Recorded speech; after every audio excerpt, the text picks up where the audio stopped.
Syederalun tim penyidik Kejaksaan Negeri atau Kejari Biren pada Senin 30 Desember 2024 menahan dan menetapkan AI warga Jeni Biren sebagai tersangka kasus dugaan korupsi penyelewengan dana simpan pinjam kelompok perempuan pada Program Nasional Pemberdayaan Masyarakat atau PNPM Mandiri Perdesaan atau MP tahun 2019 hingga 2013 di Kecamatan Jeni, Kabupaten Biren.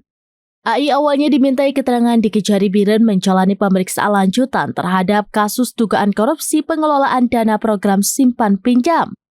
Usai menjalani pemeriksaan, tim penyidik Kejari Biren memakaikan baju oranye dan turun dari lantai 2 didampingi petugas. Kemudian AI dibawa ke dalam mobil tahanan ke lapas kelas 2 Biren.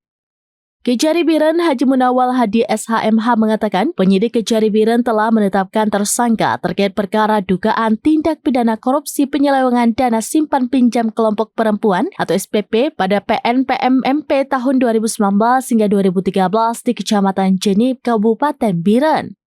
Hasil pemeriksaan, tim penyidik telah menemukan setidaknya 2 alat bukti sehingga berdasarkan bukti permulaan itu cukup bagi tim penyidik menetapkan AI sebagai tersangka kasus tersebut. Akibat perbuatan tersangka, AI telah merugikan keuangan negara sebesar Rp856.369.000. Dari Biren, Yusmandin Idris, Rambinas.com.